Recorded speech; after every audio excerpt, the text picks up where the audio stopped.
Hello students. तो देखो हमारे कहाँ तक हो गए थे बेटा, पहले लास्ट क्लास तक 50 तक डिस्कस हो गए थे। जनरल क्वेश्चन चल रहे थे कौन से पे base, addition, conditional probability, multiplication theorem, इन पे चल रहे थे। तो नेक्स्ट क्वेश्चन है बेटा हमारा 51। A box contain 9 cards out of which 5 are printed by I and 4 by T, यानी 5 तो आई से प्रिंट हो रहे हैं और 4 पे टी लिखा हुआ है। 5 पे तो आई लिखा हुआ है और 4 पर टी लिखा हुआ है। Then find the probability that the word IIT is form when 3 cards are simultaneously drawn. हमने IIT फॉर्म करना है भाई, वर्ड IIT बनाना है। 3 कार्ड निकालें और IIT बनाएं, ठीक है? नहीं बताओ 3 कार्ड कौन कौन से आना चाहिए IIT के लिए? 2 आई के और 1 टी के। हमारे पास टोटल 9 कार्ड्स हैं जिसमें से 5 तो आई हैं और 4 टी हैं बेटा। अब हमें IIT फॉर्म करना है तो कितने कितने चाहिए हमें? यहाँ से हमें 2 चाहिए और यहाँ से हमें 1 चाहिए।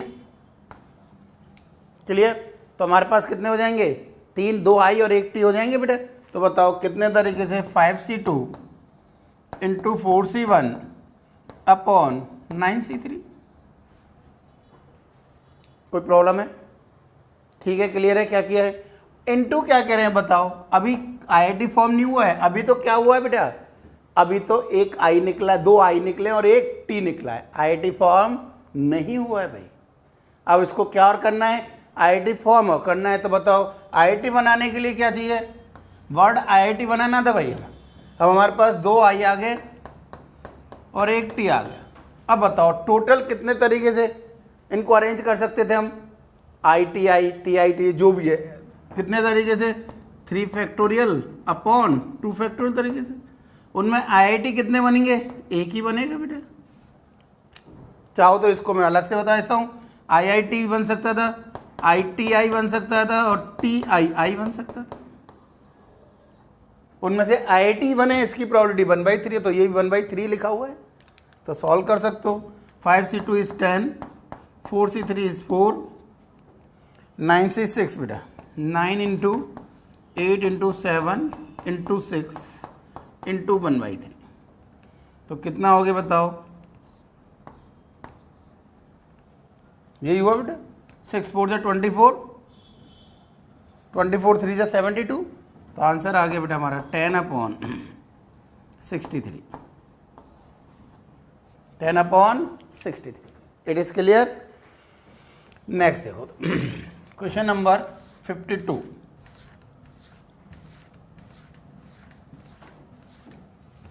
क्वेश्चन नंबर 52 बेटा क्या कह रहे हैं देखो। A fair coin is tossed 2 times. Event A is defined as head occur on first toss. Head first पे आ रहा है. B event defined is head occurs in on second toss. And event C is defined head occurs on exactly 1 toss. Then find जो भी है। बताओ क्या कह रहे हो? सबसे पहले तो A बोलो, A के फेवर में बोलो। Head occurs on first toss, पहले वाले टॉस पर हेड आना चाहिए बेटा। तो HH दूसरे पे कुछ भी है? सेकंड क्या बोल रहे हैं बताओ? बी क्या बोल रहे हैं? Head occurs on second toss, second वाले टॉस पे हेड आना चाहिए, यानी पहले वाले पे कुछ भी है, सेकंड पे हमें हेड चाहिए, H चाहिए बेटा। क्लियर? और सी के लिए क्या कह रहे हो बोलो? सी बोल रहा है बेटा head occurs on exactly 1 toss, किसी एक पर ही हेड आना चाहिए, यानी HT और TH। क्लियर? अब बताओ तो क्या क्या पूछ रहा है, मैं आंसर निकालते जाएं।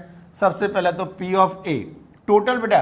अब fair coin is toss 2 times, total number of cases sample space are 4, HH HT TH TT। तो P ऑफ A बेटा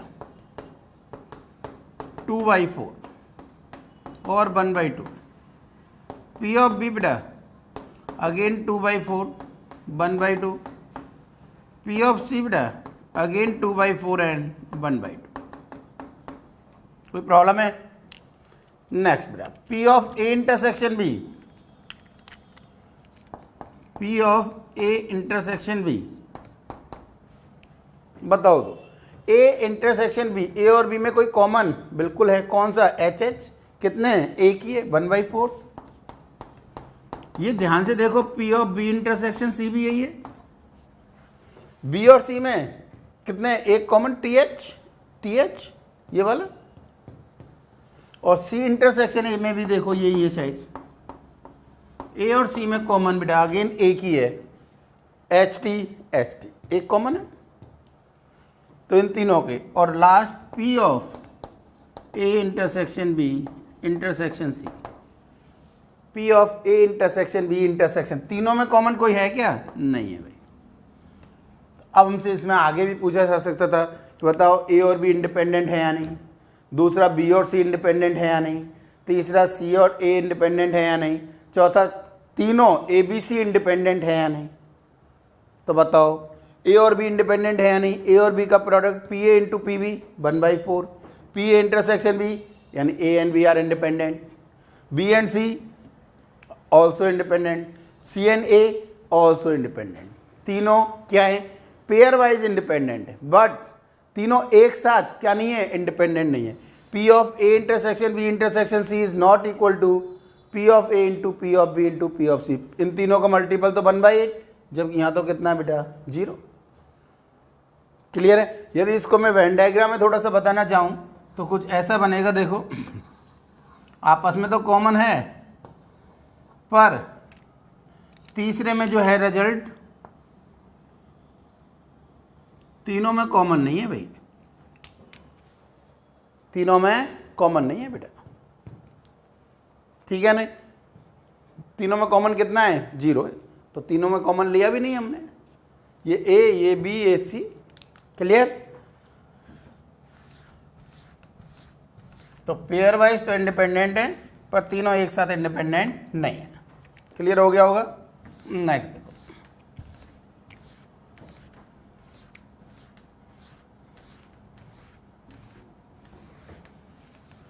क्वेश्चन नंबर 53। क्या कह रहा है क्वेश्चन? ध्यान से रीड आउट करो।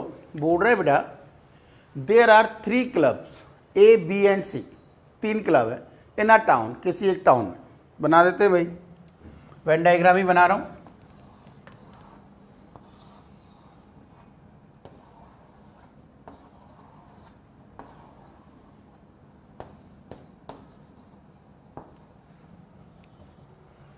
क्या कह रहा है इसमें? मैंने क्या कह रहा हूं, ध्यान दो थोड़ा सा बेटा, बोर्ड पे देखो।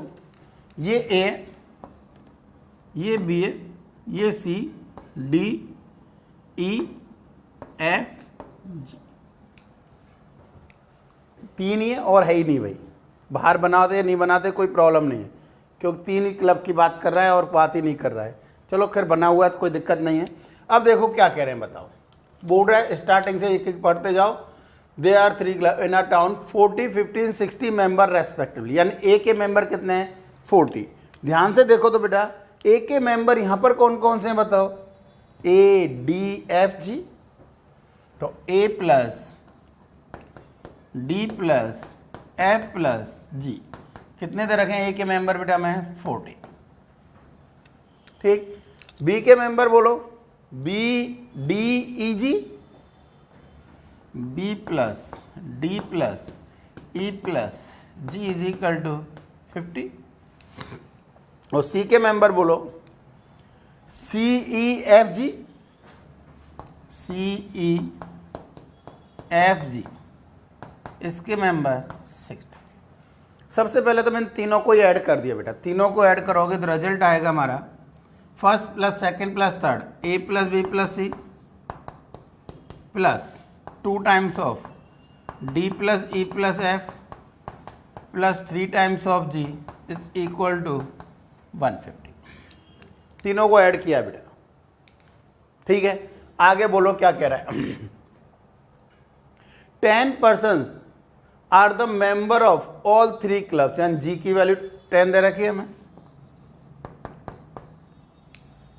ठीक। और क्या बोल रहा है? 70 are the members of only 1 club, only 1 A, B और सी, ओनली 1 है। तो a plus B plus C कितना दे रखा है बेटा हमें 70। आगे बोलो, a person is randomly chosen then find the probability that he has the member of exactly 2 clubs. कितने का? एग्जैक्टली 2 क्लब का क्या होना चाहिए? मेंबर होना चाहिए। बताओ क्या कह रहे हैं यहाँ से? इधर देखो बेटा, a plus B plus C given है, ये वैल्यू पुट कर दी इसमें और ये वैल्यू भी पुट कर दी इसमें, तो बताओ कितना आएगा? 70 plus 2 times of D E F, D plus E plus F plus 30, 10 into 3 बेटा इज इक्वल टू 150। तो बताओ यहाँ से d plus E plus F कितना दिख रहा है बेटा हमें? 70, 30, 150, 50, 50 डिवाइड बाई 2, 25। क्लियर? टोटल कितना हुआ बताओ? a plus B plus C plus D plus E plus F plus G, total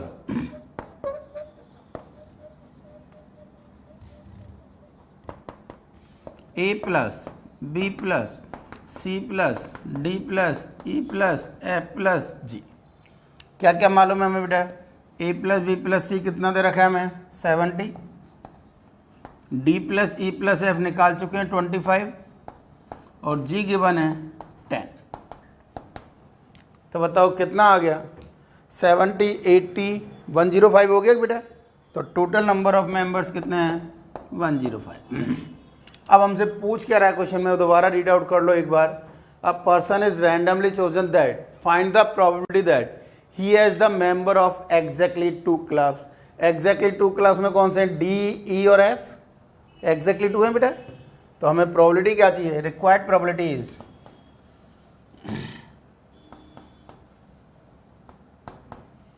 D plus E plus F upon total member.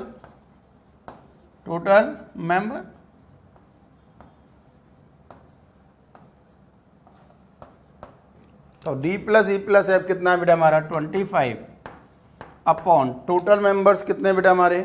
105। और कैंसिल हो रहा है बेटा, 5 अपॉन 21 इज योर आंसर। आया समझ में? तो आंसर क्या हुआ बेटा हमारा? 5 upon 21। It is clear? Next 54।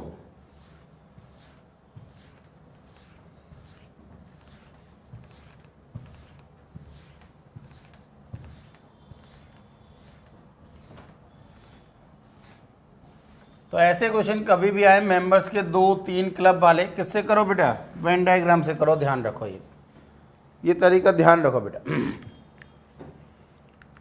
Next 54। A problem is given to A, B and C. एक प्रॉब्लम है, किस किस को दी हुई है? ए, बी और सी, 3 स्टूडेंट्स हैं, 3 बच्चे हैं, जो भी मानो। The probability of solving the problem by A, ये द कर लेना बेटा, 2 की जगह TH ही कर लेना बेटा, है ना। The probability of solving the problem by A is 1/2, B is 2/3 and C is 3/4। A के द्वारा प्रॉब्लम सॉल्व हो जाए उसकी प्रोबेबिलिटी बेटा 1/2, बी के द्वारा प्रॉब्लम सॉल्व हो जाए उसकी प्रोबेबिलिटी 2/3 और सी के द्वारा प्रॉब्लम सॉल्व हो जाए इसकी probability 3/4। Then find the probability that the problem is solve. Problem क्या होनी चाहिए? सॉल्व हो जानी चाहिए, इसकी प्रोबेबिलिटी बतानी है बेटा हमें। तो बताओ प्रॉब्लम सॉल्व, तो कम से कम किसी एक से सॉल्व हो गई तो प्रॉब्लम सॉल्व हो जाएगी। तो क्या चाहिए हमें? हमें चाहिए P of A union B union C. चाहिए या नहीं चाहिए? बताओ क्या करें इसके लिए। अब हम इसके लिए देखो क्या मैं ये लिख सकता हूँ, ऑब्वियसली एक तो ये तरीका था P A plus P B, पर उसमें नहीं जाएंगे। ये 2 वाले क्वेश्चन में भी कराया था। कौन सा बेटर मेथड है बेटा? 1 minus probability of A bar intersection B bar intersection C bar, 1 minus probability of क्या? तीनों में से किसी से भी सॉल्व ना हो। 1 में से माइनस कर दिया तो कम से कम एक से solve, at least 1 minus no. Clear? तो बताओ कम से कम एक, 1 माइनस किसी से भी ना हो। तो 1 minus probability of neither A nor B nor C. तो आप बोलो ए बी सी का सॉल्व होना है नहीं होना? आपस में डिपेंडेंट या इंडिपेंडेंट बेटा? ऑब्वियसली है इंडिपेंडेंट। क्यों बेटा? एक से सॉल्व हो रहा है या नहीं हो रहा है, इसका बी पे इफेक्ट पड़ेगा क्या? सिर्फ एक ही कंडीशन में इफेक्ट पड़ेगा, जब चीटिंग कर रहे हो। तो हम तो ये तो पर्टिकुलर केस तो लेके नहीं चल सकते कि सर वो चीटिंग कर रहे हो तो इसका तो कोई इलाज नहीं है बेटा, है ना। तो क्या करना था बताओ? ऑब्वियसली ये independent, 1 minus P A bar into P B bar into P C bar. तो आंसर कितना हो जाएगा बेटा? 1 minus P A bar is 1 minus 1/2 यानी 1/2, P B bar is 1 minus 2/3 यानी 1/3, और P C bar is 1 minus 3/4 बेटा 1/4। तो आंसर कितना हो गया? 1 माइनस 1/24 तो 23/24। This is your answer. आया समझ में? लिखो बेटा। हाँ भाई, इट इज क्लियर। तो ये क्या थे हमारे बेटा? जनरल क्वेश्चंस थे। कौन से पे? यूनियन, मल्टीपल यानी एडिशन, मल्टीपल और कंडीशनल प्रोबेबिलिटी पे। नेक्स्ट जो हमारा टॉपिक आता है बेटा, वो आता है बाइनोमियल डिस्ट्रीब्यूशन थ्योरम। ठीक है, क्या आता है? बाइनोमियल डिस्ट्रीब्यूशन थ्योरम बोल सकते हो या in probability. Binomial distribution in probability.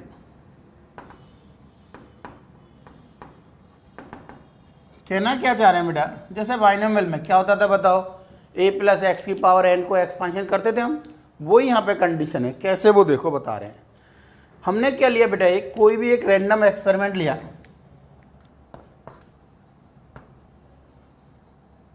Random experiment,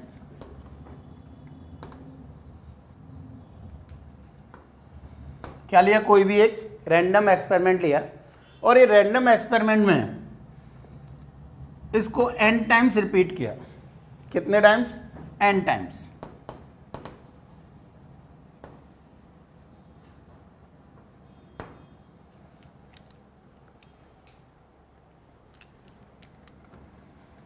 क्या किया? n टाइम्स रिपीटेड किया बेटा।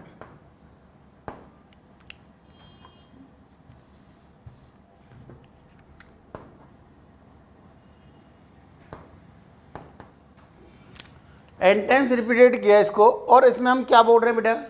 सिर्फ दो केस की बात कर रहे हैं। इसमें जो भी रिजल्ट आ रहा है उसको दो केस में बात कर रहे हैं, कुछ भी दे रखा है उसकी, यानी एक तो सक्सेस और एक फेलियर। किसकी?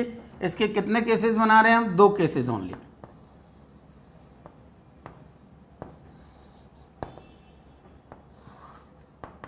एक तो success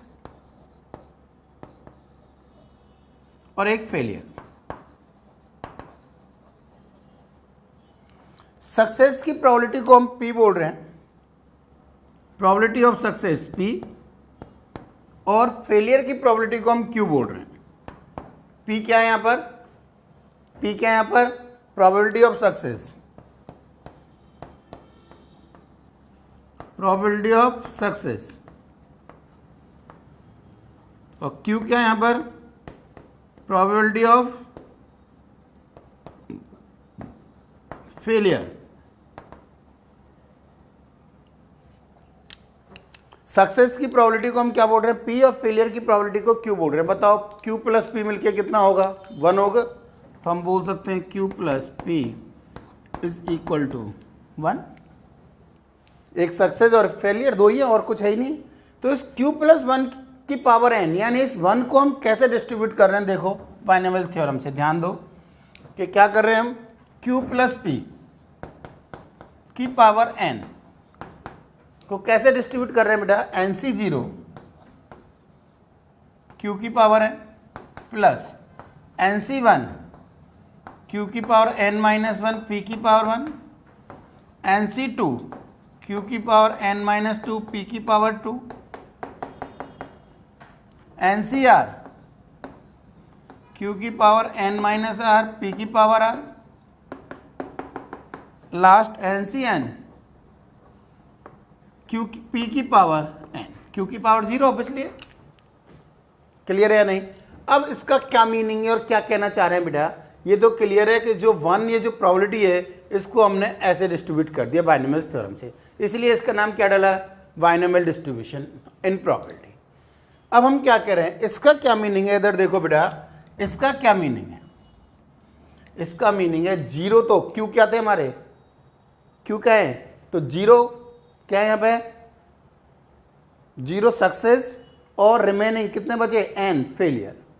0 success NC0, NC1 1 success, NC2 2 success, NCR में R सक्सेस, रिमेनिंग फेलियर। तो NC0 Q की पावर n क्या रिप्रेजेंट कर रहा है, 0 success, 0 success and n failure. Exactly 0 success और n failure.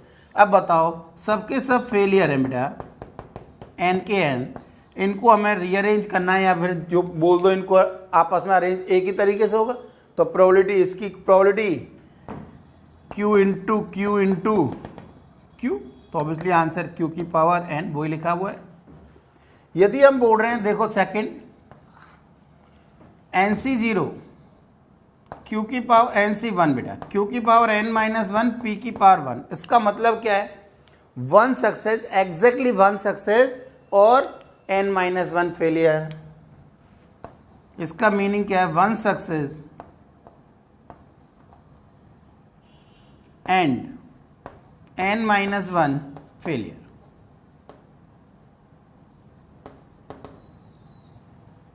n minus 1 failure. तो बताओ क्या कह रहे हैं यहाँ से, इसका मतलब एक तो सक्सेस है और सब फेलियर है। ये तो n माइनस 1 है और ये 1 ही है। अब ये सक्सेस कहाँ पर हो सकती थी, हो सकता है पहली बार में आ जाती, हो सकता है दूसरी बार में आ रही होती, हो सकता है तीसरी बार में। तो इनका आपस में अरेंजमेंट बेटा n factorial upon n minus 1 factorial into चाहो तो लिखना चाहो तो 1 फैक्टोरियल। सक्सेस कितने हैं, p एक ही, और फेलियर कितने बेटा, q n माइनस 1। प्रोबेबिलिटी यही हुई या नहीं हुई, तो बताओ ये तो इनका आपस में कि वो सक्सेस कहाँ आएगा, अरेंजमेंट। तो ये क्या लिखा हुआ है, NC1 p की पावर 1 q की पावर n माइनस 1, सक्सेस की पावर 1 फेलियर की पावर n माइनस 1, फेलियर की प्रोबेबिलिटी n माइनस 1 टाइम्स। एक आध और लिखना चाहूँ मैं तो क्या कह रहे हैं, देखो हम किसकी बात कर रहे हैं, NC2 Q की पावर n माइनस 2 P की पावर 2। क्या मीनिंग है बोलो, obviously exactly 2 success and n minus 2, exactly n minus 2 failure, n minus 2 failure. तो बताओ क्या कह रहे हैं हम, यानी 2 तो सक्सेस है और फेलियर कितने बेटा, ये n माइनस 2 है।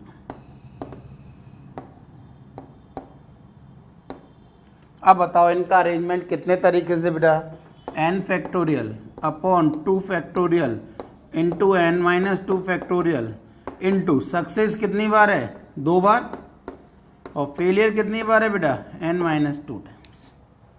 तो यही लिखा हुआ है, ये NC2 ये बेटा, तो NC2 Q की पावर n माइनस 2 P की पावर 2। आ गया होगा समझ में। इसका मतलब हम और जनरलाइज क्या बोलना चाह रहे हैं,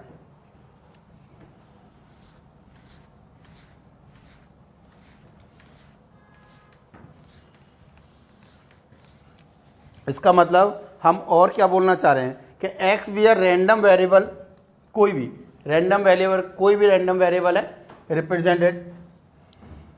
तो P of x is equal to r, x क्या है यहाँ पर, रैंडम वेरिएबल, क्या रिप्रेजेंट कर रहा है, represented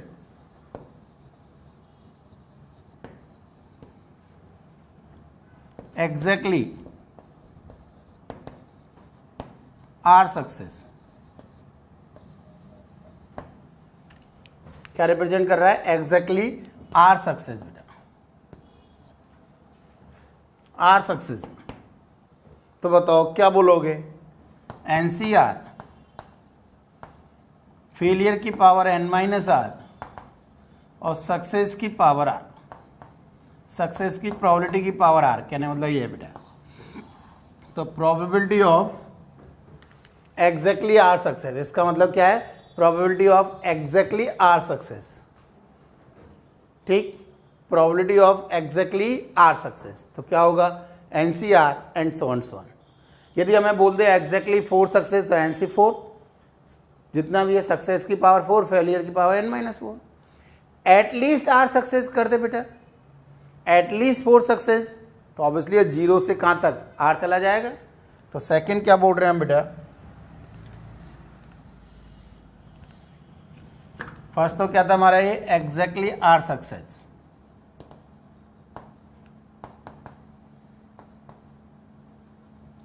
second, probability of at least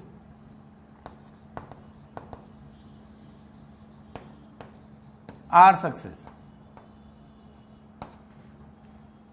इसका मतलब यदि मैं बोलना चाहूं तो रिजल्ट क्या होगा? x is equal to 0 plus probability of x is equal to 1 plus probability of x is equal to r। At least, sorry at most का लिख दिया मैंने तो बेटा, ये क्या लिख दिया? चलो एट मोस्ट लिख देता हूँ, एट लीस्ट बाद में लिख दूंगा।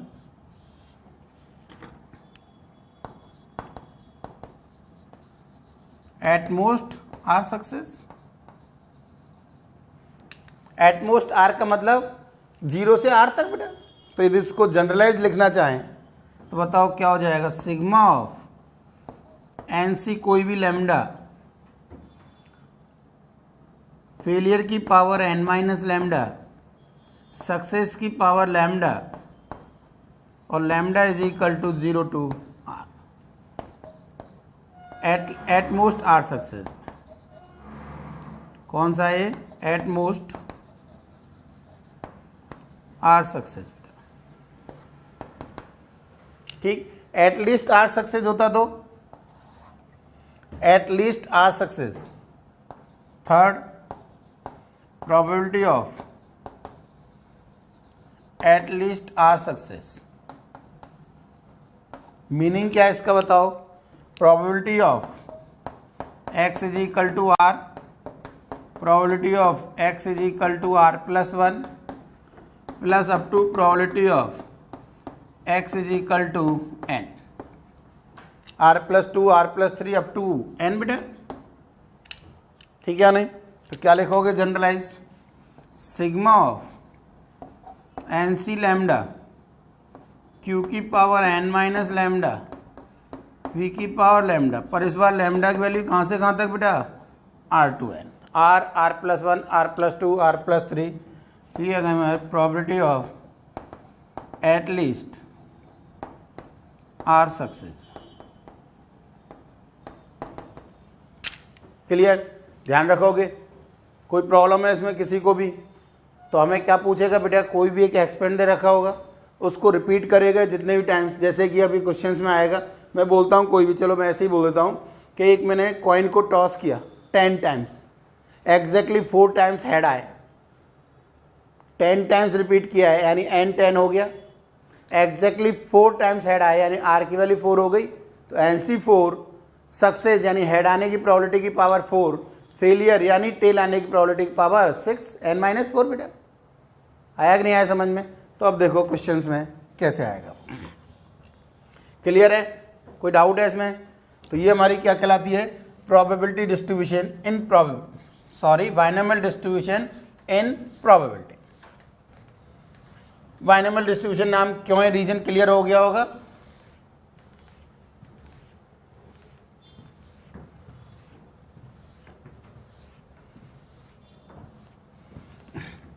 अब इस पर बेस क्वेश्चन,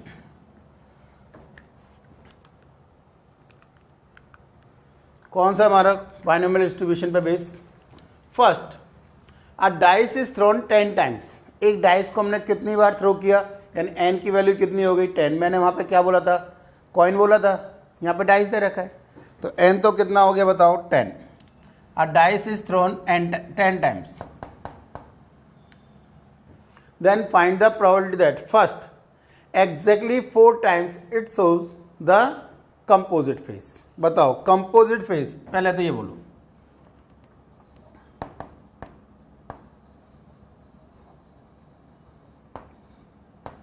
कंपोजिट फेस बोलो क्या क्या होते हैं. 4 और 6. तो कंपोजिट फेस की प्रोबेबिलिटी 2/6 या फिर 1/3. इसको हमने सक्सेस यानी P बोल रहे हैं बेटा, सक्सेस की प्रोबेबिलिटी.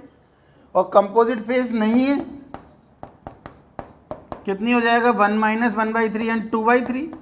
ये हमारी फेलियर की प्रोबेबिलिटी. सक्सेस को हम क्या मान रहे हैं कंपोजिट फेस, और फेलियर को कंपोजिट फेस नहीं है. ठीक है नहीं. अब बताओ हमारे पास P है, Q है और N कितनी बार बोल रहा है, N 10 टाइम्स बोल रहा है. तो फर्स्ट का आंसर बोलो. पहले तो फर्स्ट का आंसर बोलो क्या बोल रहा है, एग्जैक्टली 4 टाइम्स. तो यानी क्या चाहिए हमें, probability of x is equal to 4. क्या लिखोगे, NCR, N कितना है 10, R कितना है 4, तो 10C4, NCR 10C4. फेलियर की पावर 6 और सक्सेस की पावर 4. सक्सेस 1/3 की पावर 4, फेलियर 2/3 की पावर 6. कोई doubt, this is your answer. Calculation कर लेंगे बेटा जो भी आएगा. क्लियर है नहीं. 10C4 10 × 9 × 8 × जो भी है 7/4 × 3 × 2 × 1, 1/3 और 1/3 की पावर तो 10 हो जाएगा, ऊपर 2 की पावर 6 हो जाएगा. कैलकुलेशन जो भी आएगी. सेकेंड पार्ट इसका क्या करें बताओ. सेकेंड पार्ट बोल रहा है बेटा मैं at least 4 times it shows the composite face. यानी क्या हमारे पास P of R is equal to 5 और X is equal to, X ही था तो R ही लिख देता हूँ. चलो मैं R is equal to 4, at least 4 है ना शायद. R is equal to 5, R is equal to 6 up to R is equal to 10, at least 4. तो बताओ क्या लिखूं इसको मैं, सिग्मा ऑफ 10CR सक्सेस की पावर R, फेलियर की पावर 10 - R. R कहाँ से कहाँ तक बेटा, R is equal to 4 to 10. आया समझ में. और लिखना चाहे तो 10C4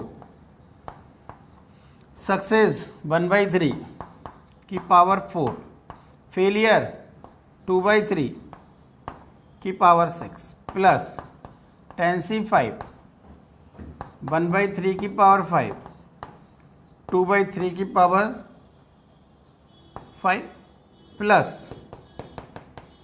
10C10 1/3 की पावर 10. कोई डाउट है, क्लियर है. नेक्स्ट थर्ड क्या कह रहे हो बताओ. थर्ड बोल रहा है बेटा एटमोस्ट 4 टाइम्स, यानी P of R is equal to 0 plus P of R is equal to 1 plus P of R is equal to 4. At most 4 times यानी क्या हो जाएगा बेटा हमारा, सिग्मा ऑफ NCR सक्सेस 1/3 की पावर R, फेलियर 2/3 की power N - R. R कहाँ से कहाँ तक बेटा, 0 to 4. और N कितना है 10. N कितना है 10 बेटा. सॉल्व कर लोगे. R की वैल्यू 0, R की वैल्यू 1, R की वैल्यू 2 एंड सो ऑन. आ गया होगा समझ बेटा. नेक्स्ट यदि यहाँ पे मैं एक चीज और पूछना चाहूँ बेटा, क्या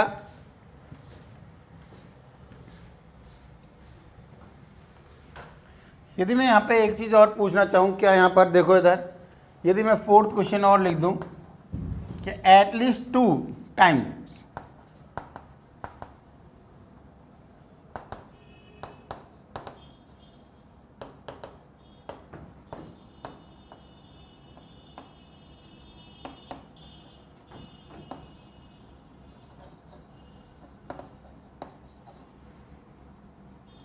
एटलीस्ट 2 टाइम्स। तो बताओ कहना क्या चाह रहा हूँ, इसलिए क्यों बताया मैंने वो देखो इधर। मुझे क्या चाहिए बेटा, P of R is equal to कहाँ से कहाँ तक 2 plus P of R is equal to 3 plus up to P of R is equal to 10। बजाय इसके क्या मैं ये लिख सकता हूँ क्या 1 minus P of R is equal to 0 P of R is equal to 1। इसीलिए बताया भाई, जब एटलीस्ट 2 कह रहा हो तो क्या करो 1 माइनस R0 R1 दो केस माइनस कर दो बजाय ज़्यादा लिखने के। तो क्या हो जाएगा बताओ, NC 0 सक्सेस 0 है, फेलियर 2/3 की पावर n कितना है 10 है, यहाँ पे 10 ये भी लिखना चाहें तो, माइनस 10C1 1/3 इंटू 2/3 की power 9। This is your answer. तो ये कैलकुलेशन थोड़ी इजी रहेगी। क्लियर है? नेक्स्ट देखो बेटा, क्वेश्चन नंबर 56।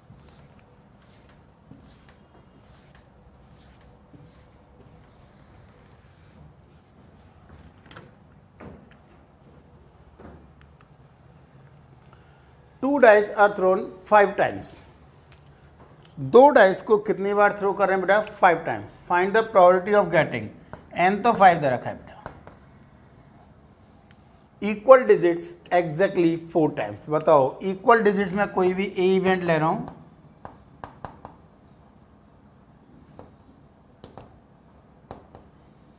बोलो इसके फेवर में क्या क्या होंगे, 1 1 2 2 3 3 अप टू 6 6। तो बोलो P ऑफ A कितना हो गया बेटा, 6/36। ऑब्वियसली यही हमें एग्जैक्टली इक्वल डिजिट्स को हम सक्सेस बोल रहे हैं।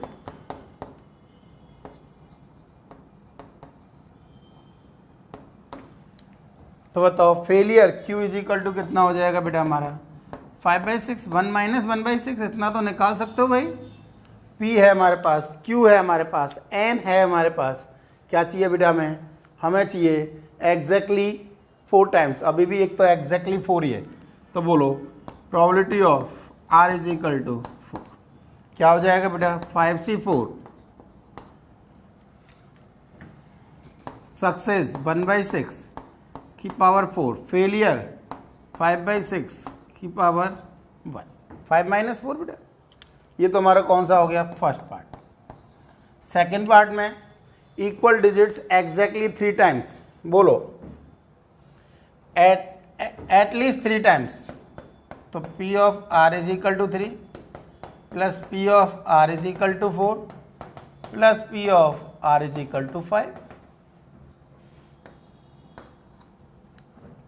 तो आंसर क्या हो गया बेटा हमारा, सिग्मा ऑफ 5CR सक्सेस 1/6 की पावर R, फेलियर 5/6 की पावर 5 माइनस R।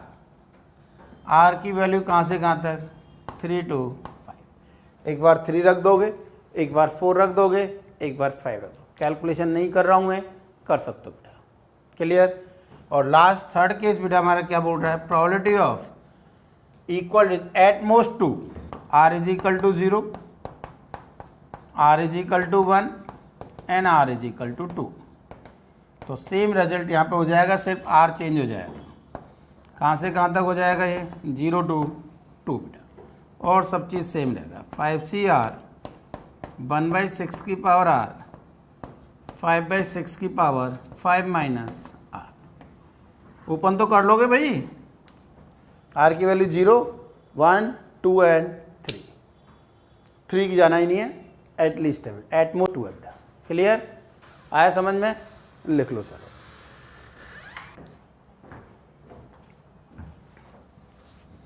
नेक्स्ट बेटा question number 57।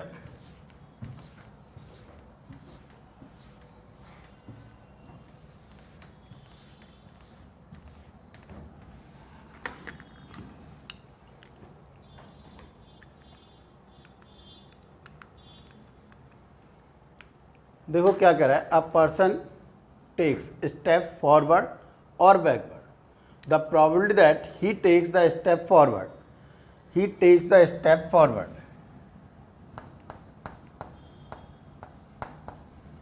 he takes the step forward is equal to 0.4 या 4/10 और 2/5, और he takes the step backward is equal to 6/10 या 3/5.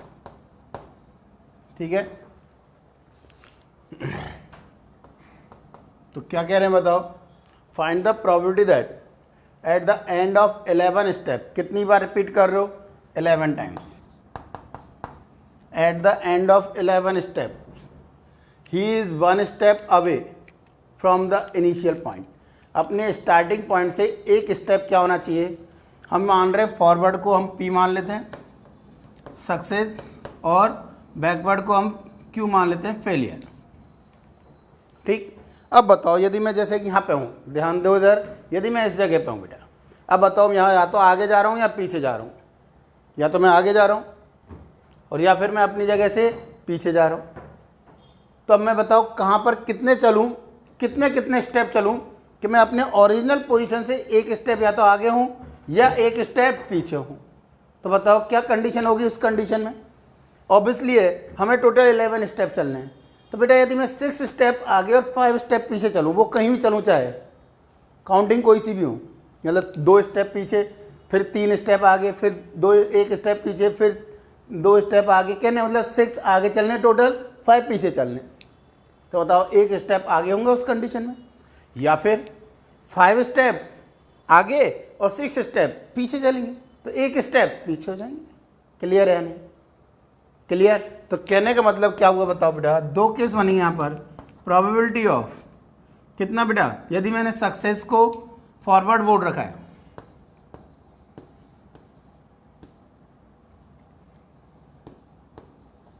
सक्सेस को मैंने फॉरवर्ड बोर्ड रखा है,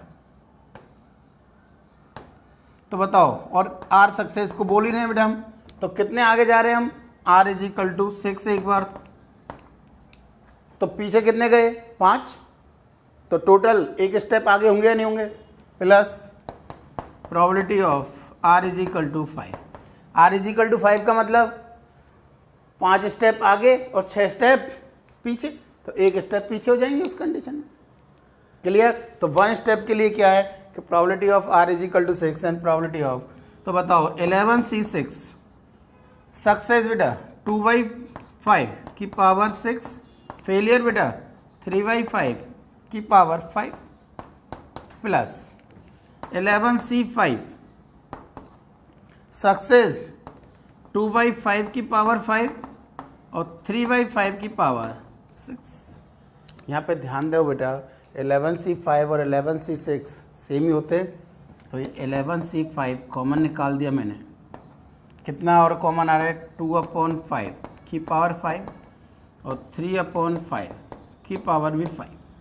कितना बचा बेटा, 2/5 प्लस 3/5, और ये कितना हो गया भाई 1. तो फाइनल आंसर क्या हो जाएगा बेटा, 11C5 2/5 की पावर 5 इंटू 3/5 की पावर 5.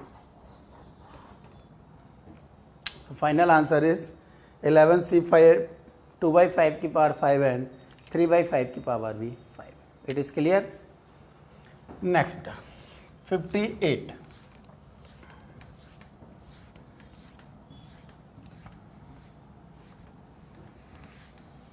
क्या कह रहे हो देखो, in a certain experiment probability of success is 2 times of probability of failure. Success की प्रोबेबिलिटी फेलियर की प्रोबेबिलिटी का 2 टाइम्स है, यानी P is equal to 2Q है नहीं, और हमें पता है P plus Q is equal to 1, तो 2Q plus Q is equal to 1, तो Q is equal to 1/3 and P is equal to 2/3. यानी ये तो हमारी सक्सेस और फेलियर की प्रोबेबिलिटी आ गई हुई. आगे बोलो क्या कह रहे हो. Find the probability at least 4 success in 6 experiment, यानी n इज इक्वल टू कितना दे रखा है बेटा हमें 6, और हमें निकालना क्या है, P of R is equal to 4 plus P of R is equal to 5 plus P of R is equal to 6, ये हमें फाइंड आउट करना है।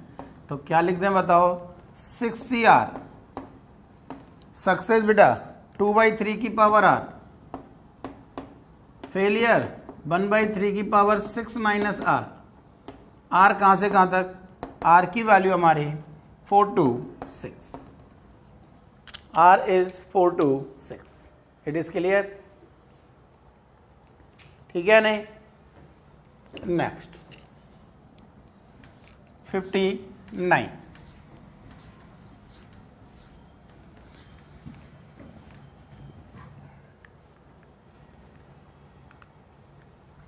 अब fair coin is toss n times, एक फेयर कॉइन है उसको n टाइम्स टॉस किया।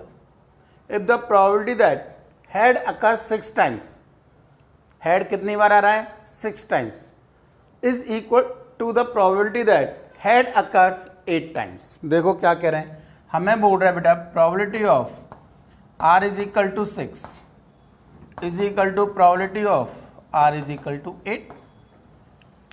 दे रखा है नहीं दे रखा है, क्या लिखोगे बताओ, NC6 1/2, हेड और टेल दोनों 1/2 बेटा, तो 1/2 की पावर 6 एंड 1/2 की power n minus 6 is equal to NC8 1/2 की पावर 8 एंड 1/2 की पावर n माइनस 8। यदि आप ध्यान से देख रहे हो तो ये पावर n हो गई, सेम है रिजल्ट, यानी NC6 is equal to NC8, यानी n इज इक्वल टू कितना हो गया बेटा, तो n इज इक्वल टू 14, तो n की वैल्यू क्या होगी बेटा हमारी 14 हो जाएगी। क्लियर है, इजी था। हेड और टेल डायरेक्ट पता है बेटा, कॉइन को टॉस किया 1/2, एक सक्सेस एक फेलियर, दोनों सेम है और दोनों सेम है तो पावर क्या हो जाएगी, डायरेक्ट n ही हो जाएगी। नेक्स्ट क्वेश्चन नंबर 60 बेटा, क्या कह रहा है बेटा, a man make attempts to hit the target, the probability of hitting the target is, कोई हिट कर रहा है किसी टारगेट को, प्रोबेबिलिटी ऑफ हिटिंग इज 3/5, इसको मैं सक्सेस बोल रहा हूँ। तो बताओ फेलियर की प्रोबेबिलिटी, मिस होने की प्रोबेबिलिटी कितनी हो जाएगी बेटा, 2/5। Then the probability that man hits the target, man hits the target exactly 2 times in 5 attempts, exactly 2 times, यानी क्या बोल रहे हैं बेटा, 5C2 P of R is equal to 2 बेटा, सक्सेस 3/5, फेलियर 2/5। क्लियर, तो 5C2 3/5 की पावर 2 इंटू 2/5 की पावर 3, इजी था ये भी। Next question number 61,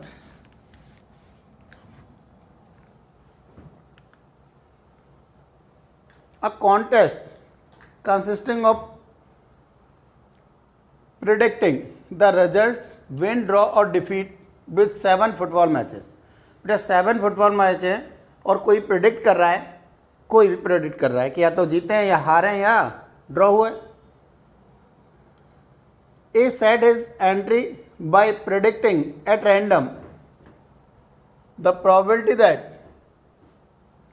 his entry will contains exactly 4 correct, तो n तो 7 है बेटा हमारे पास और r क्लियर है 4 है, और वो 4 क्या है,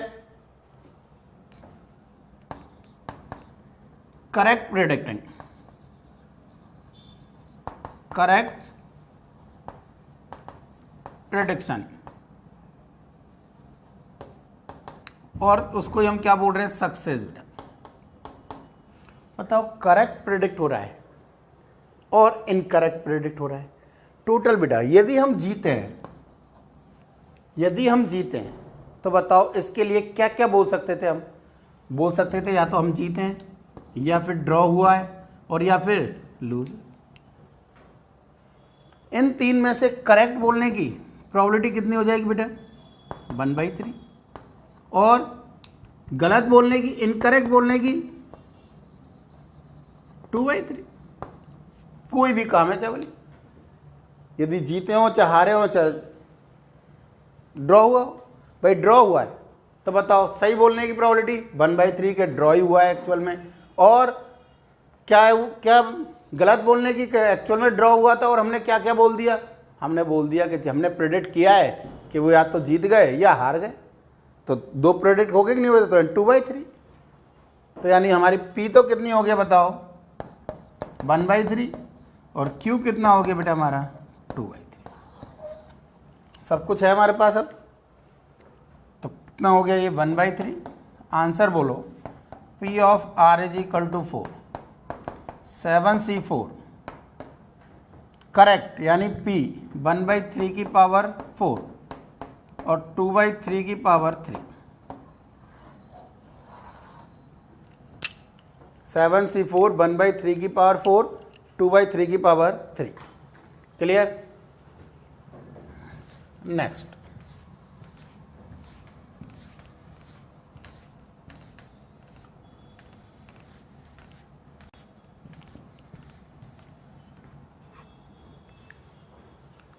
question number 62। If cards are drawn without replacement, 1/1 from 52 cards, क्या कह रहा है बेटा, एक कार्ड हमने ड्रॉ किया, विदाउट रिप्लेसमेंट नहीं कर रहे हैं उसको, 1/1 फ्रॉम द 52, एक एक करके हम एक कार्ड निकाल रहे हैं। Then prove that the probability of a particular card will be drawn at nth draw is independent of N. यानी first draw, second draw, third draw में क्या किस पे डिपेंड नहीं कर रही है, एन पे डिपेंड नहीं कर रही है। देखो क्या करें हम बोल रहे हैं पहला बेटा, फर्स्ट जब n इज इक्वल टू 1 है, मतलब पहले ही ड्रॉ में क्या रहा है, जो भी हमें पर्टिकुलर कार्ड चाहिए, पर्टिकुलर कार्ड की बात कर रहा है। मैंने मान लिया particular card king of diamond है, कोई भी हो सकता है वो, लेट कर लिया, लेट पर्टिकुलर कार्ड इज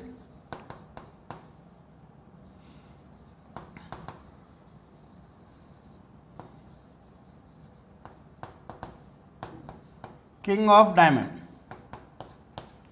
तो पहली बार में किंग ऑफ डायमंड आ जाए, n इज इक्वल टू 1 का मतलब यहाँ पर बाइनोमियल नहीं है भाई, ये जनरल है कि पहली बार में किंग ऑफ डायमंड आ जाए। बताओ पहली बार में किंग ऑफ डायमंड आ जाए, उसकी प्रोबेबिलिटी 1/52। सेकंड, ये तो फर्स्ट हुआ, second P of n is equal to 2, यानी सेकंड टाइम पर क्या है, किंग ऑफ डायमंड है। यानी पहली बार में किंग ऑफ डायमंड नहीं आए और दूसरी बार में किंग ऑफ डायमंड आ जाए। क्लियर है नहीं? पहली बार में किंग ऑफ डायमंड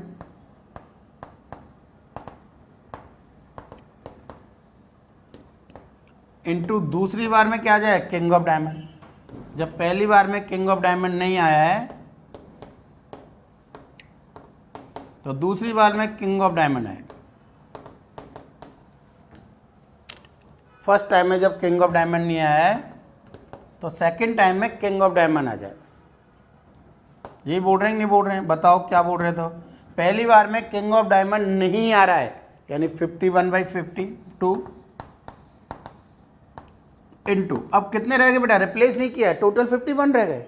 अब किंग ऑफ डायमंड आ जाए 1/51, तो आंसर 1/52। यहाँ भी 1/52, यहाँ भी 1/2, यानी n2 पे कोई इफेक्ट पड़ा क्या, नहीं पड़ा। अब थोड़ा सा मैं डायरेक्ट लिखूंगा, P of n is equal to 3, यानी पहली बार में किंग ऑफ डायमंड नहीं आए 51/52, दूसरी बार में भी किंग ऑफ डायमंड नहीं आए, टोटल 51 है अब कार्ड, और एक किंग ऑफ डायमंड है और 50 अलग है, तो दूसरी बार में किंग ऑफ डायमंड नहीं आए बेटा 50/51, और तीसरी बार में किंग ऑफ डायमंड आ जाए तो 1/50, तो आंसर अगेन 1/52। तो क्या इस पर डिपेंड कर रहा है क्या इस पर डिपेंड कर रहा है क्या कि पर्टिकुलर कार्ड कौन से टाइम पर आ रहा है हमारा, नहीं कर रहा है भाई। क्लियर? तो हमारा 1/52 चाहे पहली बार में आए, चाहे दूसरी बार में आए, चाहे तीसरी बार में आए, कोई भी टाइम में आए किंग ऑफ डायमंड, सबकी प्रॉबिलिटी सेम है। एंड इंडिपेंडेंट ऑफ एन हुआ कि नहीं हुआ, तो इंडिपेंडेंट ऑफ एन, यही हमें प्रूव करना था बेटा। नेक्स्ट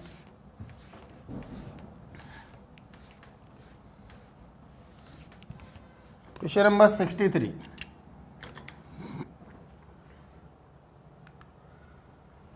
अब multiple choice question has 5 choices which one or more than one are correct. किसी एक क्वेश्चन में 5 या 5 से कितने 5 क्वेश्चन है, एक या एक से ज़्यादा क्या है। अब मल्टीपल चॉइस क्वेश्चन, एक क्वेश्चन है कोई भी, उसमें 5 चॉइसेस हैं, 5 उसके अल्टरनेट हैं, एक और एक से ज़्यादा सही हो सकते हैं भाई, ठीक है। जो हमारा मल्टीपल आंसर्स वाला आते हैं, मल्टीपल करेक्ट वाले आते हैं, तो उनमें क्या करें, मल्टीपल आंसर्स वाले में या मल्टीपल करेक्ट वाले में, उनमें हमारे आते हैं वो 4 अल्टरनेट होते हैं। इसमें कितने बोल रखे हैं, 5 बोल रखे हैं, ये डिफरेंस है। आगे क्या कह रहा है, find the least number of chances, number है बेटा, नो नहीं है, find the least number of chances should be given to a student such that the probability of giving a correct answer is 1/3। Correct answer देने की प्रोबेबिलिटी क्या होनी चाहिए, probability of giving correct answer is greater than 1/3 बेटा, ये है greater than 1/3। 1/3 से क्या होना चाहिए, ग्रेटर होनी चाहिए।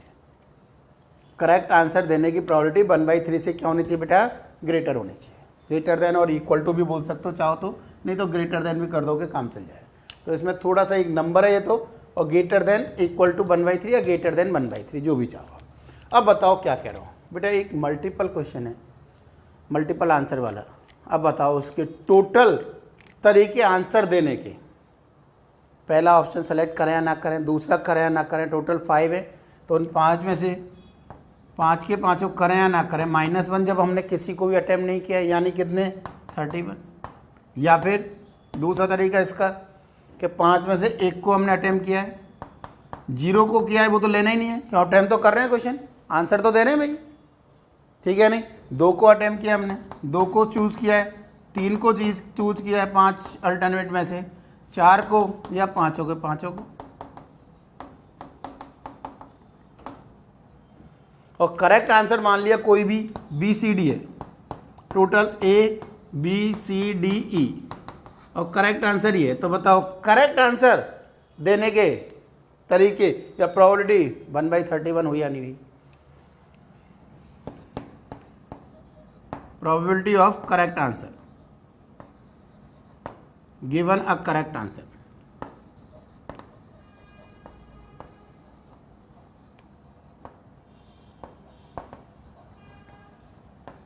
कितना हो जाएगा बेटा, 1/31। सही आंसर देने की प्रोबेबिलिटी क्या है हमारी, 1/31। अब बताओ हम मान रहे हैं कि n टाइम्स ये जाएं, तो पहली बार में ही probability of n is equal to 1 plus probability of n is equal to 2 plus probability of n is equal to 3 plus probability of n is equal to n। कितना होना चाहिए, ग्रेटर देन 1/3। इक्वल नहीं है तो equal मत लगाओ, equal है तो इक्वल लगाओ। बोलो क्या बोल रहे हैं, तो 1/31 प्लस 1/31 प्लस 1/31 प्लस 1/31। तो सर ये 1/31 ही क्यों लिखा है बेटा, एक चीज़ बताओ आप, एक बार आपका गलत हो चुका है, आपने माना पहला ए लिखा और वो गलत हो गया, तो क्या दोबारा इसको चूज करोगे आप, नहीं करोगे। तो पहली बार में 1/31 और पहली बार गलत हो गया तो कितना हुआ 30/31, दूसरी बार में सही हो जाए 1/30, अब टोटल 30 रह जाएंगे जो इससे पिछले वाला क्वेश्चन कराया था, यानी इस पर डिपेंड ही नहीं करेगा कौन सी बार में सही हो रहा है वो। तो कितना हो गया 1/31। तो बताओ कितना आया बेटा, n/31 इज ग्रेटर देन 1/3। तो n इज ग्रेटर देन बेटा बोलो कितना हुआ 31/3, यानी n is greater then 10 point something हो रहा है से 10.33। तो बताओ n की मिनिमम वैल्यू कितने चांस दिए जाएं बच्चे को, n इज इक्वल टू 11, यानी बच्चे को कम से कम 11 चांस दिए जाएं तो उसके करेक्ट होने की, आंसर सही होने की प्रोबेबिलिटी कितनी होगी बेटा, 1/3 से ज़्यादा होगी। आया समझ में। तो कितने का आंसर दिया जाए हमें 1/3 बेटा। एन कितना होगा, कितने चांस दिए जाए उसको 11 चांस। नेक्स्ट बेटा एक और क्वेश्चन बढ़िया ये भी।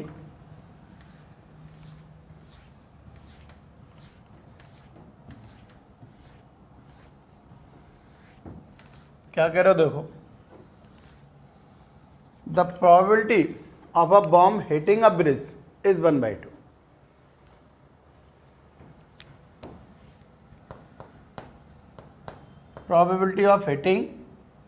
probability of a bomb hitting a bridge is 1/2।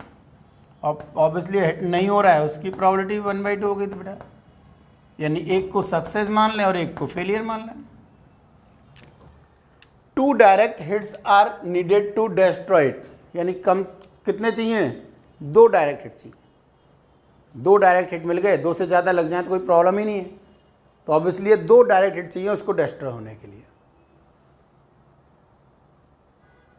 The least number of bombs required so that the probability of the bridge being destroyed is greater than 0.9। मान लिया हमने n number of requirement bomb की require है, जिससे कि probability क्या आ जाए 0.9 से ग्रेटर आ जाए। ठीक, तो हम क्या बोल रहे हैं बेटा, हमें कम से कम कितने चाहिए, 2 बॉम्ब चाहिए हिट होने के लिए। तो क्या करें, 1 minus probability of r is equal to 0 plus probability of r is equal to 1। तो या तो एक भी नहीं लगे, एक भी हिट ना हो, या एक हिट हो जाए।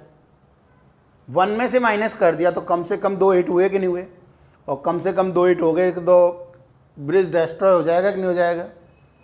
क्लियर है, तो क्या कह रहे हैं, this will be greater than 0.9। Clear, तो ये कितना आ गया बेटा, 0.1 is greater then NC0। n क्या है, नंबर ऑफ बॉम्ब्स, यही पूछ रहा है, n नंबर ऑफ बॉम्ब्स। तो NC0 एक भी हिट ना हो, दोनों सेम है, पावर तो n ही जाएगा दोनों में ही बेटा, प्लस NC1 1/2 की पावर n। तो कितना हो गया बेटा ये, n प्लस 1 अपॉन 2 की power n is less than 1/10। रखते जाए n की वैल्यू, n की वैल्यू 2 रखी बेटा, 3 रखी, 4 रखी, 4 रखी, 5 रखी, 6 अपॉन 2 की पावर 6, 5 रखी तो कितना आया, 6 अपॉन 2 की power 5 is less than 1/10। No, ये n इज इक्वल टू 5 है, n इज इक्वल टू 6 रखा बेटा, 7 अपॉन 2 की power 6 64। No, n is equal to 7 रखा बेटा हमने, 8 अपॉन 128, 2 की पावर 7 इज 128, बिल्कुल है। n इज इक्वल टू 8 रखा, 9 अपॉन 2 की पावर 8, बिल्कुल है, यानी इसके आगे सब हैं बिल्कुल। तो इसका मतलब कम से कम कितने चांस दिए जाए हैं, ऑब्वियसली 7। n की वैल्यू वैसे क्या हुई हमारी, n is equal to 7, 8, 9, 10 and so on. आगे तो कितने भी दे दिए जाए, पर कम से कम लीस्ट नंबर ऑफ बॉम्ब, तो n की वैल्यू क्या हो गई बेटा हमारी, क्या हुई 7। इट इज़ क्लियर, लिखो भाई। हाँ भाई, तो ये तो क्या था हमारा बेटा बाइनोमियल पे बेस, और एक आध क्वेश्चन जनरल वाले भी थे। नेक्स्ट आता है बेटा हमारा, हाँ भाई, तो नेक्स्ट है बेटा हमारा टोटल प्रोबेबिलिटी, और बोलना चाहें तो the law of total probability. ठीक है, क्या कह रहा है statement, let S be the sample space, S क्या हमारा एक सैंपल स्पेस है, and E1, E2, E3 up to En be the n mutually exclusive and exhaustive events. Mutually exclusive कोई कॉमन नहीं होना चाहिए, एंड एग्जॉस्टिव, एग्जॉस्टिव का मतलब सबका यूनियन सैंपल स्पेस के इक्वल हो जाना चाहिए। तो यानी मैं क्या बोल सकता हूं, इधर देखो थोड़ा सा ऊपर ही बना देता हूँ, नीचे जगह चाहिएगी।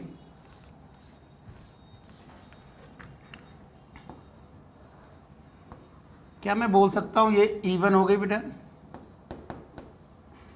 ये E2,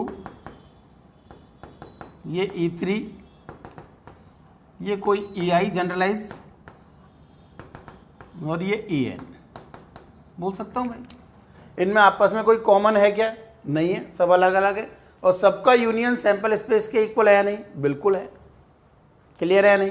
तो सबसे पहले यहाँ तक यही बोल रहा है, associated with a random experiment. ये किससे एसोसिएटेड है?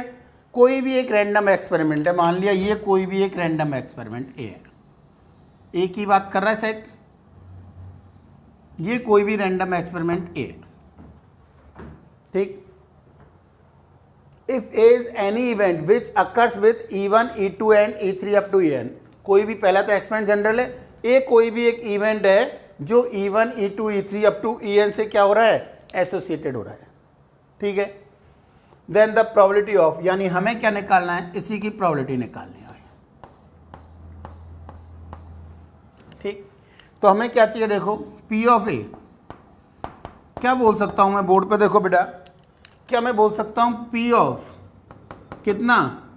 E1 इंटरसेक्शन ए, ये वाला portion, P of E1 intersection A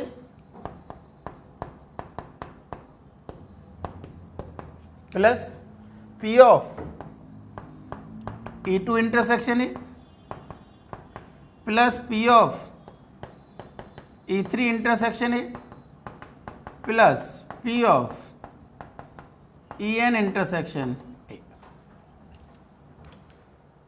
yes और नो? तो यहां से क्या आया बेटा? P of A is equal to, इसको पहली बात तो इसी को जनरलाइज क्या बोल सकता हूं बेटा? P of EI intersection A, I is equal to 1 to N बोल सकते हैं। अब बेटा हमने कोई एक और रिजल्ट पढ़ा था पहले, P of A intersection B, याद करो तो कहीं, P of A intersection B PA into P of B upon A, याद आ रहा है? तो P ऑफ E1 इंटरसेक्शन ए को क्या लिख सकता हूं मैं बेटा? P of E1 into P of A upon E1 plus P of E2 into P of A upon E2, ठीक है नहीं, plus P of E3 into P of A upon E3 plus up to last P of En into P of A upon En। Yes और no? तो ये हमारी क्या थी? Total probability. यानी क्या बोल रहे हैं हम बेटा? P of A is equal to sigma of P of EI into P of A upon EI, where I is equal to 1 to N। 1 रखोगे तो बेटा हमारा क्या आ जाएगा? ये आ जाएगा, 2 रखोगे तो ये आ जाएगा 3। तो यही लिखा हुआ है भाई हमारे पास, up to dash the dash में था ये, यहाँ पे plus up to dash the dash, ठीक है नहीं? तो रिजल्ट क्या हुआ हमारा? P of A is equal to sigma of I is equal to 1 to N P of EI into P of A upon EI and so on. ये बेटा हमारे बेस थ्योरम में भी जरूरत पड़ेगी इसकी, और बेस थ्योरम में लगभग हर साल एक क्वेश्चन आता ही आता है। बेस थ्योरम पे लगभग हर साल एक क्वेश्चन आते जाता है, ध्यान रखो भाई। और इसकी जरूरत पड़ेगी हम टोटल प्रोबेबिलिटी की, ठीक है? तो इसको थोड़ा सा ध्यान से करना है भाई, टोटल प्रोबेबिलिटी, तो वहाँ पे थोड़ा सा ही चेंज करता है, ये तो है ही, इसके बाद एक कंडीशन बोलता है बस, और आंसर उसके हिसाब से चेंज हो जाता है बेटा। क्लियर है? पर ये क्या किया है? तो कोई भी हम क्या कह रहे हैं बेटा? E1, E2, E3 up to En कैसी हैं? म्यूचुअली एक्सक्लूसिव एग्जॉस्टिव इवेंट्स हैं, कोई भी एक एक्सपेरिमेंट से जुड़ी हुई हैं। ए कोई इवेंट है जो E1, E3 up to En से एसोसिएटेड है, तो एक ही प्रोबेबिलिटी हमें फाइंड आउट करनी है। तो प्रोबेबिलिटी क्या है? ये हो जाएगी। क्लियर? अब देखो इस पर बेस क्वेश्चंस, ये थ्योरम था, क्वेश्चन लिख दिया इस पर, कोई बात नहीं है।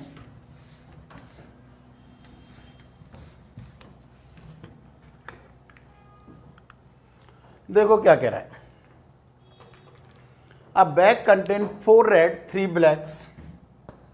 मान लिया ए बैग है जिसमें 4 रेड 3 ब्लैक्स है बेटा, and second bag contain 2 red 4 blacks,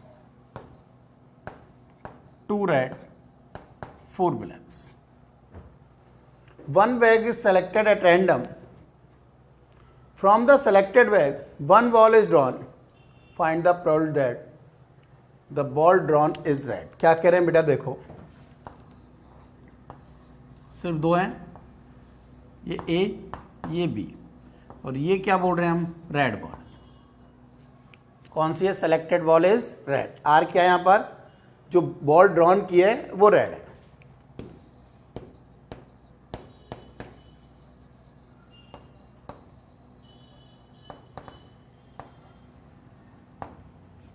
drawn ball is red. तो क्या कह रहे हैं बताओ, यहां से हमें क्या चाहिए, हमें यही फाइंड आउट करना है। तो क्या लिखें बोलो, P of R is equal to P of A intersection R plus P of B intersection R। मैंने कंप्लीट लिख दिया है, चाहो तो आप डायरेक्ट भी लिख सकते थे। This is equal to P of A into P of R upon A plus P of B into P of R upon B। कोई प्रॉब्लम बोलो तो आंसर। P ऑफ A, एक की प्रोबेबिलिटी क्या होगी बोलो, यानी बैग P ऑफ A का मतलब बैग A के सिलेक्शन की प्रोबेबिलिटी। बैग A को मैंने, फर्स्ट को मैंने A मान रखा है, सेकंड को B मान रखा है, तो बताओ फर्स्ट बैग के सिलेक्शन की प्रोबेबिलिटी 1/2। यदि फर्स्ट बैग सेलेक्ट हो चुका है तो उसमें से रेड आने की प्रोबेबिलिटी 4/7 बेटा, प्लस सेकेंड बैग के सिलेक्शन की प्रोबेबिलिटी, सेकेंड बैग के सिलेक्शन की प्रोबेबिलिटी 1/2, और यदि सेकेंड बैग सेलेक्ट हो चुका है तो उसके रेड आने की प्रोबेबिलिटी 2/6, 2/6 टोटल। क्लियर है या नहीं? तो 1/2 into 4/7 plus 1/2 into 2/6, this is your answer. Calculate कर लोगे जो भी है, एलसीएम लेना है, जो भी आंसर है, ठीक है नहीं? क्लियर? 2 कैंसिल हो रहा है, लिख देता हूँ, चलो कितना है बेटा, 2/7 प्लस 1/6, 2/7 प्लस 1/6 कितना हो गया बताओ, 42 ही आ रहा है। 12 प्लस 7, तो कैलकुलेशन कर सकते हो जो भी आ रहा है, कहने का मतलब ये है, ठीक है। Next question number 67।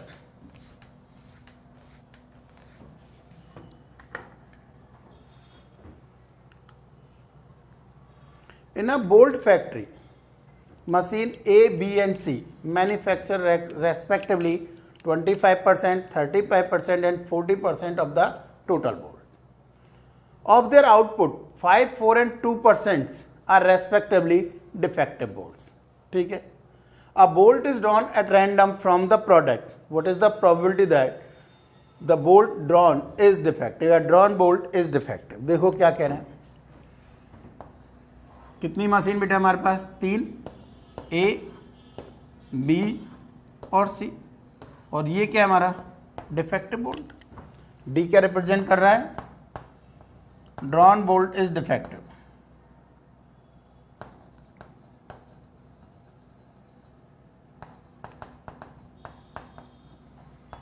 Drawn bolt is defective. अब बोलो तो क्या कह रहे हैं हमें, ऑब्वियसली है P of D is equal to, थोड़ा डायरेक्ट लिख दो, या तो वो मशीन ए का मैन्युफैक्चर, ये चाहिए बेटा हमें, या तो वो मशीन ए का मैन्युफैक्चर है तब डिफेक्टिव है,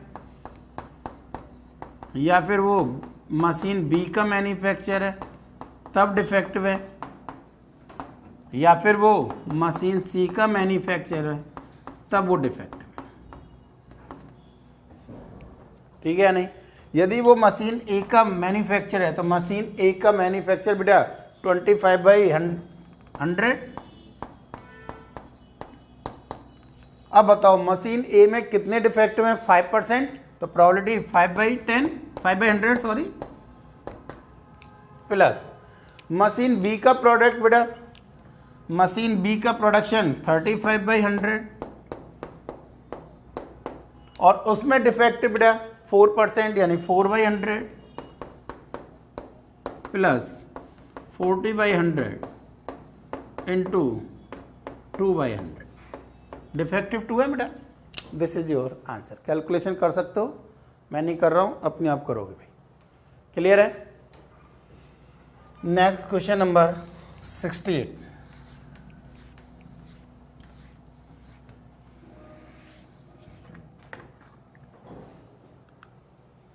क्या कह रहा है बेटा? बोल रहा है हमें अ लॉट कंटेन 20 आर्टिकल्स। कितने? 20 articles. The probability that the lot contain exactly 2 defective articles is 0.4 and the probability that the lot contain exactly 3 defective article is 0.6। ऐसा ही है। Articles are drawn from the lot at random 1 by 1 without replacement. Article निकाल रहे हैं हम एक एक करके and tested till the defective articles are found. जब तक निकालते जाते हैं जब तक कि सभी के सभी आर्टिकल क्या नहीं हो जाएं, टेस्टेड नहीं हो जाए, बाहर निकल जाए, पता नहीं चल जाए हमें। ठीक है नहीं? What is the probability that the testing procedure ends at the 12th testing. और ये कब खत्म हो जाना चाहिए? यानी लास्ट वाला डिफेक्टिव जो हमारा आर्टिकल है वो 12th नंबर पर आ जाना चाहिए, जितने भी डिफेक्टिव है। क्लियर है या नहीं? तो हम देखो क्या कह रहे हैं। 2 लॉट मान लेते हैं बेटा, एक ए लॉट एक बी लॉट, और ये testing end with 12th article. E लिख दो, testing end in 12th article. E क्या हमारा? E is the event that the testing procedure ends at 12th testing।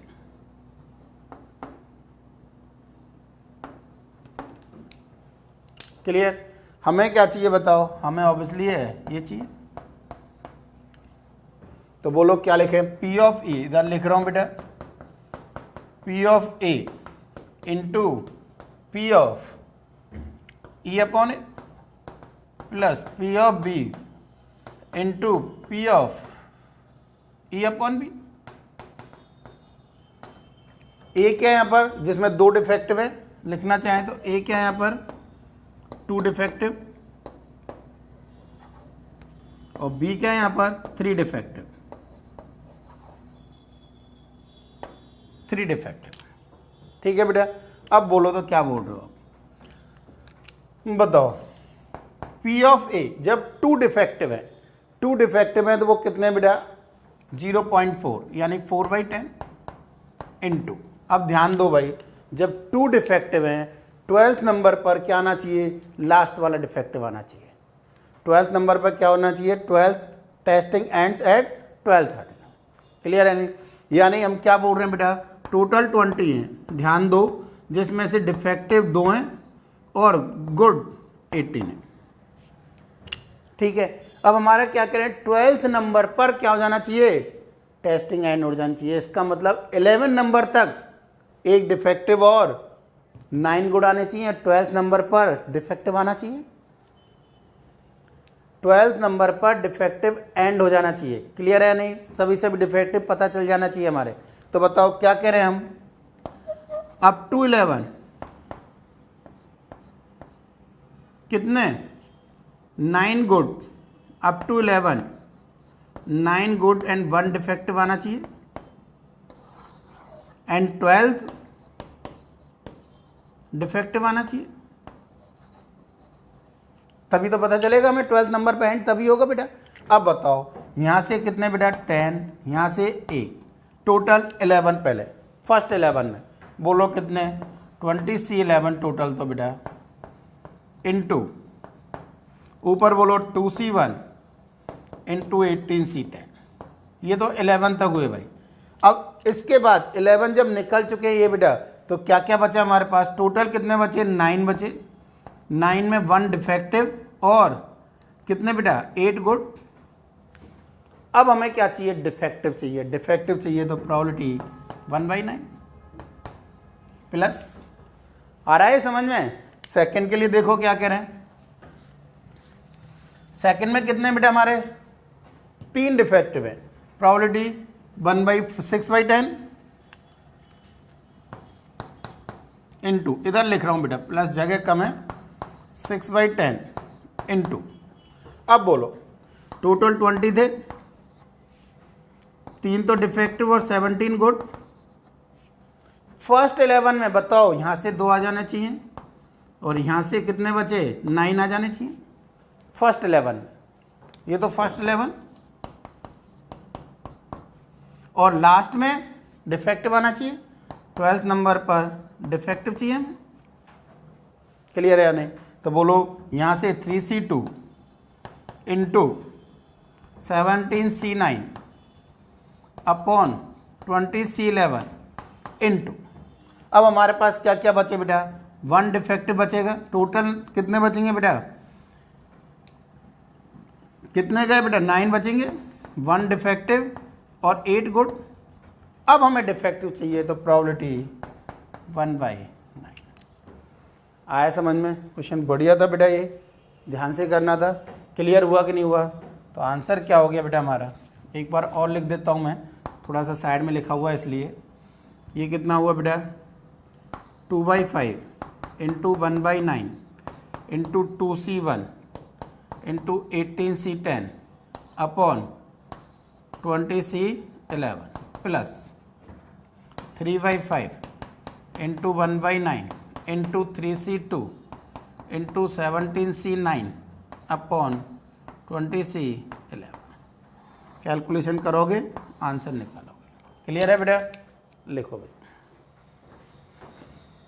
हाँ भाई, आया समझ में बेटा? एक और देखो बढ़िया क्वेश्चन है नेक्स्ट वाला भी,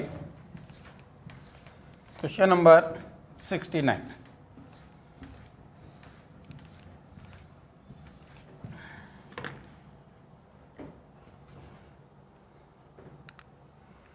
A factory A produced 10% of defective valves and another factory B produced 20% defective valves.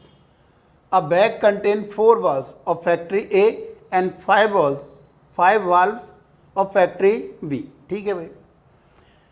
If 2 valves are drawn at random, दो हमने randomly draw किए बेटा, from the bag, find the probability that at least one valve is defective. हम क्या कह रहे हैं, देखो हमने कोई एक इवन इवेंट ले ली, कौन से, जो 2 वाल्व निकाले हैं फ्रॉम बैग ए से, वो कैसे हैं, कोई भी 2 वाल्व निकालें ए से क्या निकालें हमने, 2 वाल्व, यानी drawing 2 valves produce by factory A.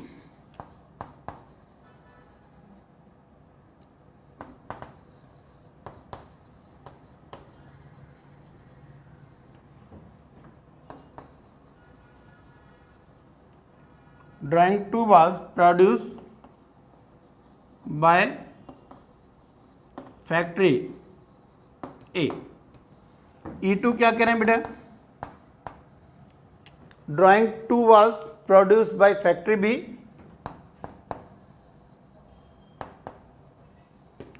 drawing 2 valves produced by factory B।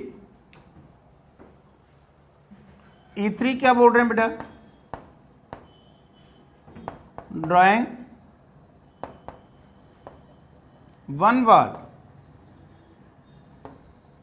by factory A and 1 valve by factory B। और किसकी प्रोबेबिलिटी चाहिए बेटा,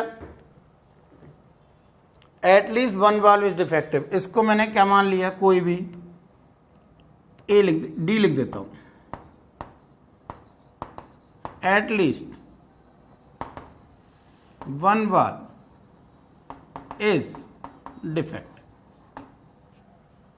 क्लियर? यानी क्या क्या बोल रहा है बेटा, हमें बोल रहा है 3 इवेंट्स ये हो सकती हैं,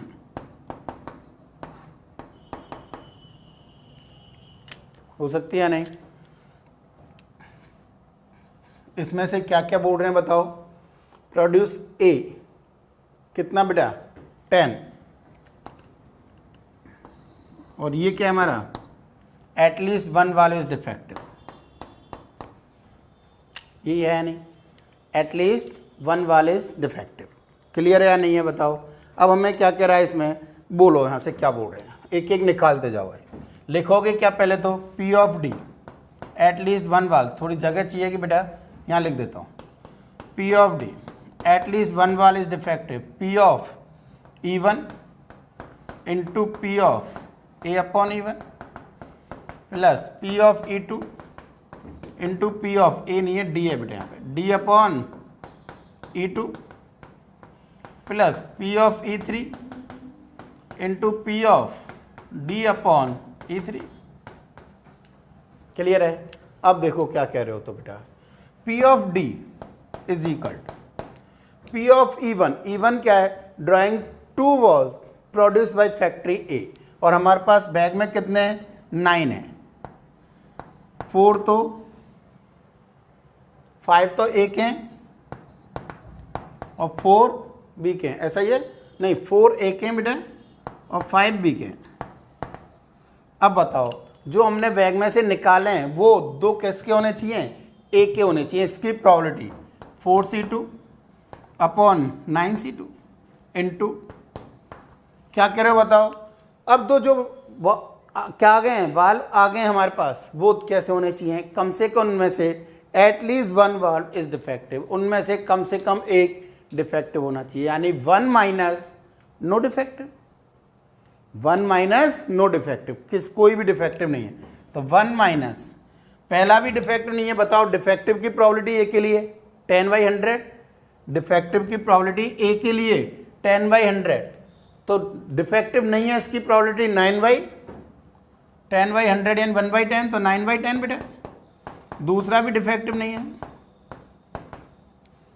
आया ये समझ में? क्या बोल रहे हैं बेटा, probability of at least one defective, at least one defective, बोलो 1 minus probability of no defective. तो पहला भी डिफेक्टिव नहीं, दूसरा भी डिफेक्टिव नहीं, आगे होगा अब तो समझ में। नेक्स्ट क्या कह रहे हैं बोलो, सेकंड बोल रहे हो P ऑफ E2 यानी drawing two balls produce by factory B, इसमें से आने चाहिए दोनों, यानी क्या लिखोगे 5C2 अपॉन 9C2 इंटू, अब दोनों के दोनों जो आए हैं वो सेकंड वाले ड्रॉ से क्या होने चाहिए, एटलीस्ट वन डिफेक्टिव होना चाहिए। सेकंड में डिफेक्टिव बेटा 20 है, तो 1 माइनस 8/10 इंटू 8/10 प्लस तीसरा क्या बोल रहे हो P ऑफ E3, E3 का मतलब क्या बोल रहे हैं 1 A से और 1 B से, बोलो क्या लिखोगे 4C1 into 5C1 upon 9C2 into वही कम से कम एक डिफेक्टिव 1 माइनस, ना तो इसका डिफेक्टिव आए और ना ही इसका डिफेक्टिव आए। बताओ पहले वाले का डिफेक्टिव नहीं है 9/10, दूसरे वाले का भी 8/10। This is your answer. Calculation कर लोगे बेटा जो भी आएगा। समझ में आया कि नहीं आया? तो क्वेश्चन बढ़िया था काफ़ी। तो ये हमारे क्या थी टोटल प्रोबेबिलिटी। अब हमारी क्या आएगी बेस थ्योरम, जो नेक्स्ट क्लास में आएगी। जैसे कि इसी में बोल देता ये, इनमें से कोई बोल देता कि हमारा कोई भी एक केस हुआ है, कौन सा वेज में क्या होगा मैं थोड़ा सा बता देता हूँ। If two balls are drawn at random and found that both are produced by factory A, then what is the probability that at least one valve is defective? या फिर at least one valve is found that at least one valve is defective, then find the probability that drawing two valves produced by factory A. थोड़ा सा idea दूं, कहने का मतलब क्या कह रहा है, यदि ये इवेंट लिखी हुई है, यदि ये इवेंट हो रही है तो ये इवन इवेंट में से होने की प्रोबेबिलिटी, यानी ये चाहिए हमें, यदि ये वाली इवेंट हो रही है तो इसमें से इवन में से होने की प्रोबेबिलिटी, यानी क्या कह रहे हैं हम बताओ P of E1 upon P of D, ये हमारी टोटल वो बेस थ्योरम में आ जाएगा। क्या लिखोगे बताओ इसका formula, P of E1 intersection D upon P of D, और पी ऑफ डी निकाला है हमने, और ये हमारा P of E1 intersection D है या नहीं। कहने का मतलब ये न्यूमरेटर में जाएगा और ये डिनोमिनेटर में जाएगा। किसके लिए? बेस थ्योरम के लिए, ये वाले रिजल्ट्स के लिए, जो कि मैं नेक्स्ट क्लास में स्टार्ट करूंगा। ठीक है, आज के लिए इतना ही बेटा। Okay, all the best.